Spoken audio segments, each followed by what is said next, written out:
Hello students, in this video we are going to discuss the poem named An Introduction written by Kamala Surayya. Let's read an introduction about the author. Kamala Surayya, popularly known by her one-time pen name Madhavikutty and married name Kamala Das, was an Indian poet in English as well as an author in Malayalam from Kerala, India. Her fame in Kerala primarily stems from her short stories and autobiography My Story. Whereas her body of work in English, penned under the pseudonym Kamala Das, is renowned for its poems and candid autobiography. Her works are known for originality, versatility, and indigenous flavor of the soil. She was also a widely read columnist and wrote on diverse topics including women's issues, childcare, politics, etc. Her liberal treatment of female sexuality marked her as an iconoclast in popular culture of her generation. On 31st May 2009, aged 75, she died at Jahangir Hospital in Pune. So, Kamala Surayya was born in 1934 and died in 2009. She wrote in Malayalam under the pen name Madhavikutty and in English using the pen name Kamala Das. Kamala Das is her married name. She wrote both in English and Malayalam. And she is best known for her autobiography My Story. My Story was published in 1976 and it invited much controversy. She is a confessional poet. She treated female sexuality in her poems very liberally. Kamala Das is a natural poet also. She has an excellent feeling for sound, rhythm, phrasing, image, symbol, wordplay, etc. Her early poems are primarily concerned with her marriage, love life, and her desire for intimacy.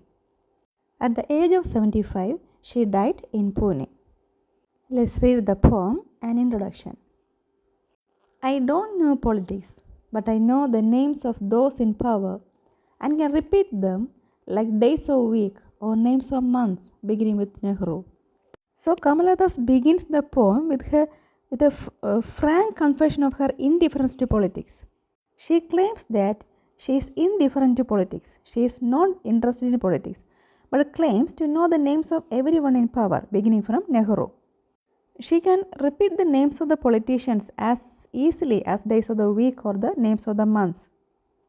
By expressing her indifference to politics, she may be expressing her disapproval of independent India being ruled by the chosen elite. Next line. I am Indian, very brown, born in Malabar. I speak 3 languages, write in 2, dream in 1. At first, she defines herself in terms of her nationality. She says she is an Indian. Then, after that, she defines herself by her color. She says that she is an Indian, very brown, and born in Malabar. It's clear that she is not ashamed of her root. She is very proud to be an Indian. After that, she asserts her right to speak and write in any language she likes. She says that she speaks 3 languages. She writes in 2 and dream in 1. It may be the language of love. Next line. Don't write in English, they said. English is not your mother tongue. Why not leave me alone, critics, friends, visiting cousins, every one of you? Why not let me speak in any language I like? The language I speak becomes mine. Its distortions, its cureness, all mine, mine alone. Kamala Das openly declares that she does not like to be advised in the selection of language. She says that her choice is only her own. It is authentic and it is her passion. She confesses that the language she speaks becomes hers and she finds pleasure in its distortions and cureness. She also says that her language voices her joys, her longings, and hopes. She finds pleasure with the use of her own language. It is her choice, it is her passion. In these lines, Kamala Das speaks of the ways or how the patriarchy wanted to control her. She requests her friends and cousins to leave her alone. Next line. It is half English, half Indian, funny perhaps, but it is honest. It is as human as I am human. Don't you see?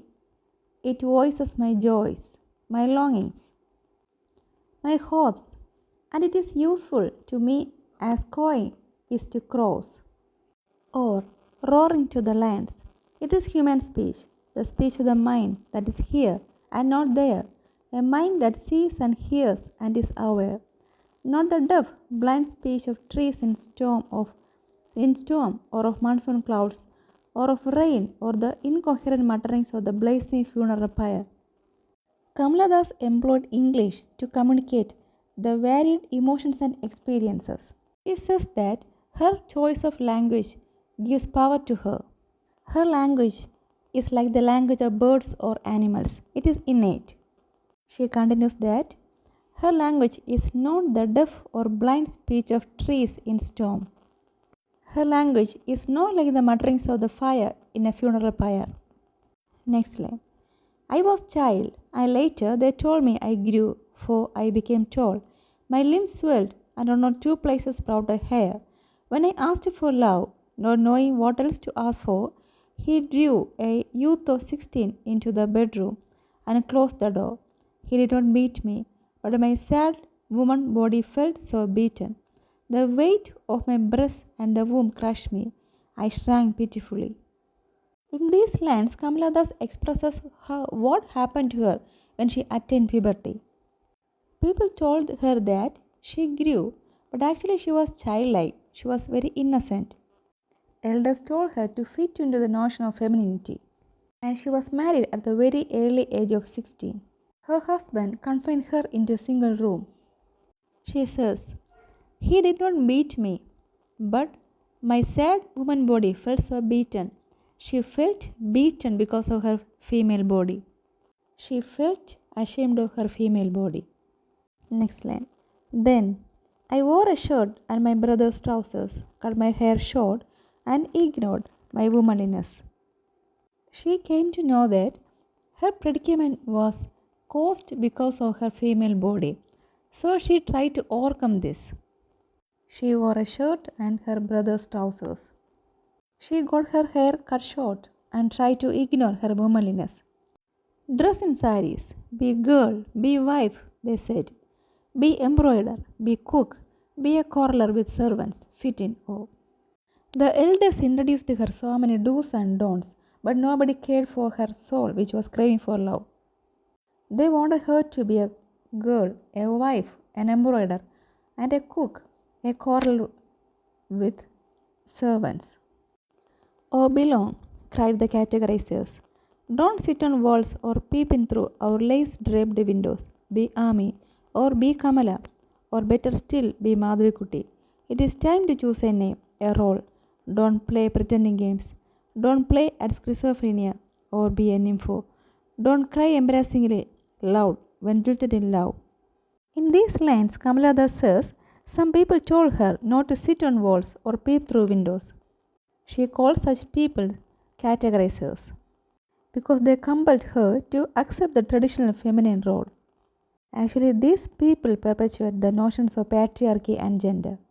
People told her to choose a role, but actually her soul was craving for love. And people mistook her craving for love as sexual craving. We can say that patriarchy and societal norms were responsible for her identity crisis. Next line. I met a man, loved him. Call him not by any name. He is every man who wants a woman, just as I am every woman who seeks love. In him, the hungry haste of rivers, in me, the ocean's tireless waiting. Who are you? I ask each and everyone. The answer is, it is I. Anywhere and everywhere. I see the one who calls himself I in this world. He is tightly packed like the sword in its sheath. It is I who drink lonely, drinks at 12 midnight in hotels of strange towns. It is I who love. It is I who make love and then feel shame. It is I who lie dying with a rattle in my throat. Then she explains her encounter with a man. She calls him every man. She says that he is a synonym for the supreme male ego. Toward the end of the poem, she confesses that I am sinner, I am saint. I am sinner, I am saint, I am the beloved. And the betrayed, I had no joys that are not yours, no aches which are not yours. I too call myself I. She says, like any other human being, she is sometimes sinful and sometimes pious. She is sometimes loved and sometimes betrayed in love. It honestly describes the various aspects of the poet's life. So, as a true confessional poet, Kamala thus expresses with a remarkable frankness the wrongs, injustices, and humiliations that she suffered in the male oriented world. So, let's read the main themes of the poem. First one, feminism. Thus advocates for free choice for women in all aspects of life, especially marriage. Then, self exploration.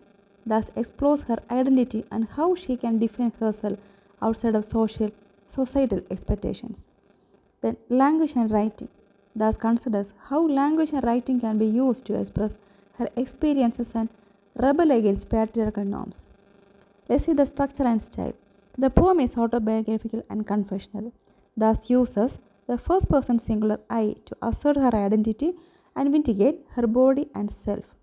The poem compares and contrasts the roles of men and women in society. The key points thus describes how she was expected to conform to traditional gender roles by pushed back by cutting her hair, wearing men's clothes, and asserting her ability to be called I like men. Thus, eventually finds the courage to defend herself outside of societal expectations. Hope you understand the poem. Thank you.